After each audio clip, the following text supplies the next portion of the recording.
Track 23. 1. When I was living in Ireland, it was quite difficult to understand the local accent. 2. Do you think it's important to sound like a native speaker? 3. I would have learnt Latin, but it wasn't an option when I was at school.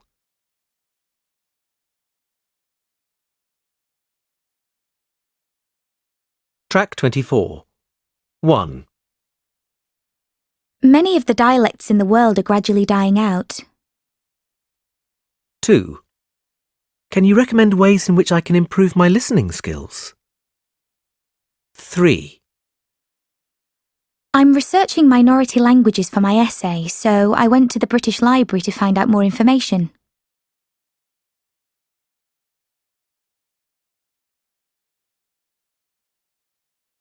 Track 25. Learning a language isn't easy.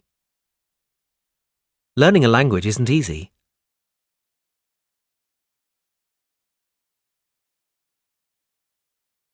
Track 26. 1. There are many South American Indian languages, none of which are related to Spanish. 2. Studying accents is a good way to understand if a language is changing or not.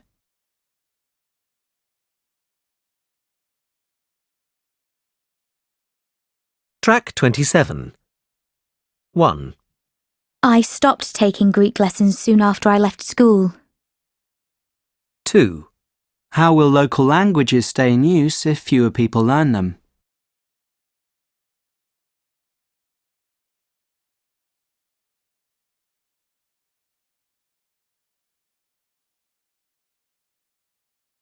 Track 28.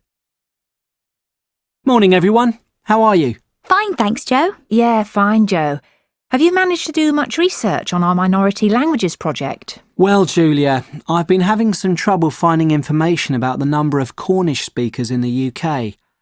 The records at the Office of National Statistics and the Cornish Language Council say different things, so I'm not sure who to believe. Susan, have you got any information about this? I was looking on the government's minority languages website, and it says that nearly half the minority language speakers in the UK are speakers of Welsh. Are you sure it's nearly half? I thought the number of Gaelic and Welsh speakers was more or less the same. It used to be when Gaelic was a compulsory subject in schools, but nowadays there are fewer speakers of Gaelic compared to Welsh. And apparently, with Cornish, it's difficult to know the exact percentage of the population who speak it, because most people only speak it to intermediate level. Very few people are fluent speakers. I suppose that's why the statistics are different.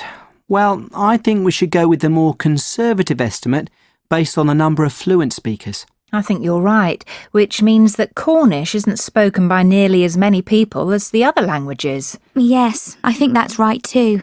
Based on fluent speakers, that means that Welsh is the most widely spoken, and the numbers of Irish and Gaelic speakers are more or less the same.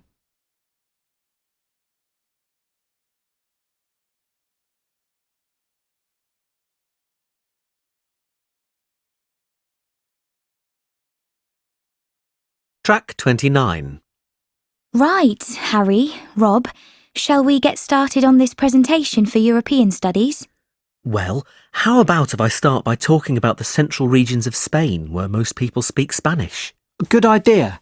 It's important we make it clear that the majority of the population use Spanish as their main language. Then I can introduce the Galician accent of the northwest. But isn't Galician more of a dialect? Oh, yes, you're right. We've got to get our terminology correct, because Spain is complicated in terms of languages and dialects and accents. How about we then move across to the northeast, and I give details on the Basque language and how it's different from Spanish? That seems logical, Stephanie. Do you also want to mention the other language in the northeast? It's Catalan, isn't it? Yes. In fact, we should say it's the official language of the region to show how important it is. So, what am I going to present? We need to include something about accents and speaking styles, don't we? Of course. I could explain the difficulties of understanding the accent in the south, due to the fact that the locals speak quickly. Excellent. Well, I think that covers everything. Shall we meet tomorrow to practice our presentation?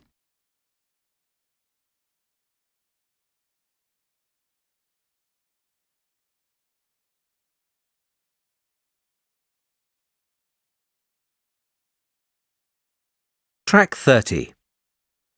So, Natalie, Louise, how are you doing with your report on encouraging people to speak local languages?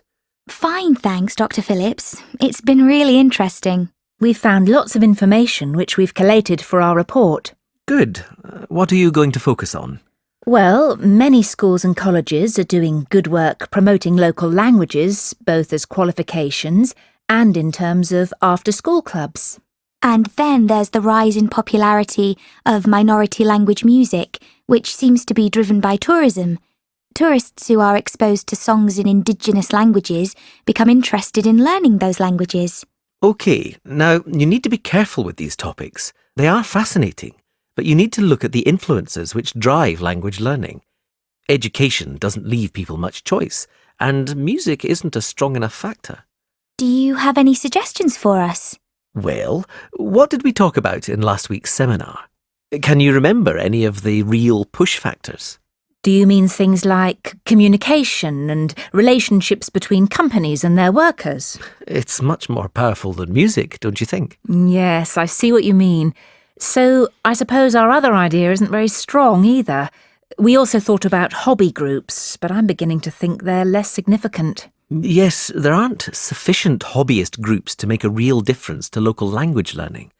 But think about something else which is similar but reaches a much larger proportion of the population of a country or community. Ah, like online discussion groups. I remember in the lecture you talked about how the internet is fueling the increase in local languages through the World Languages Project.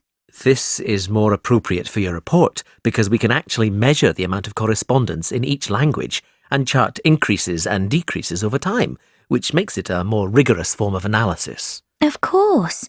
So we should definitely include that in our report. It's becoming clearer now. We need to write about the larger factors involving commerce and online communication where we can record language usage. I think it's better than looking at anecdotal information. Thanks, Dr. Phillips.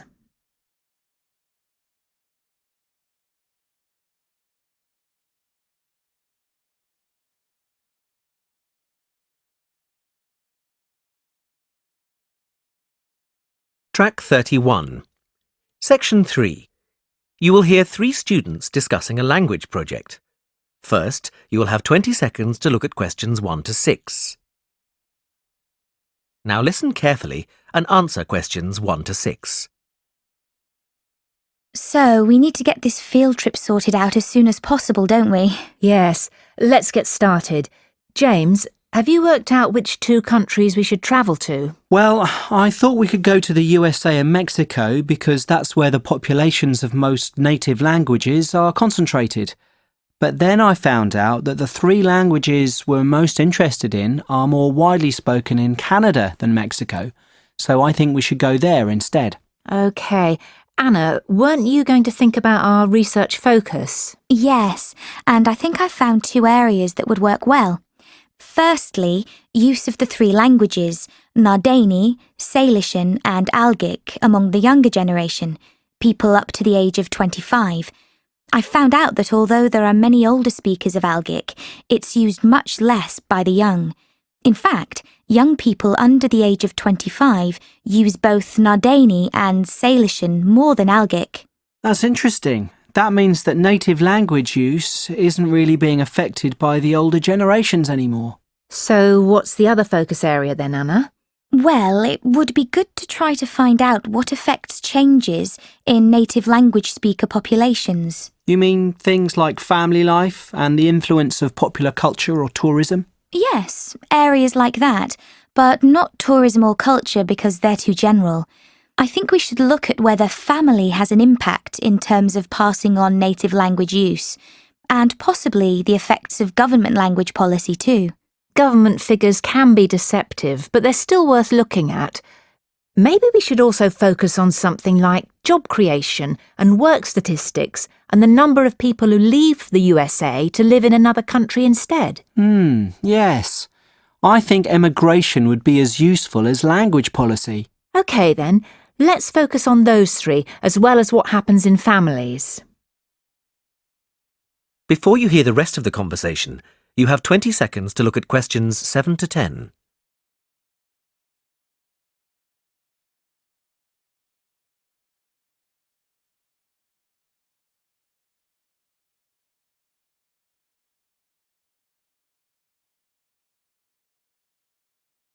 Track 32. Now listen and answer questions 7 to 10. Well, shall we look at our route now? Most of the speakers we're looking for are in California, so we could start there. We can spend 2 weeks travelling around and meeting people to get some background information, and then start collecting data. What do you think about beginning in the southwest corner of the state and visiting the Barona Reservation? That's a good idea. We'll be able to get some interviews with native language speakers there. And then we could go to the Eastern Mountains to visit the local education authority of North County. They've got a native language project for school children. Why there? Wouldn't it be better to go to the education department in San Diego? It's bigger. But they focus more on Spanish and English bilingualism and less on native languages. In that case, the North County Education Authority will be more valuable, so let's do that. After that, we could head southeast to the town of Bishop. There's a company there called Cotec, which employs only bilingual speakers. I've emailed the managing director, who's happy to give us an interview. Oh, that's great work, James. It sounds like something we should definitely do. Right, well, I'll email her to confirm. Also, we should go to Sun City. It's this bilingual town in the south-central area of the region. They have a policy whereby all signs in the town must be in the local language as well as English. We can take photos of these signs. They'll make good visuals for our report. But won't that be intrusive for the people who live there? No, they're used to it. The village is used as a model for other communities who'd like to do the same thing. In that case, let's add it to the itinerary.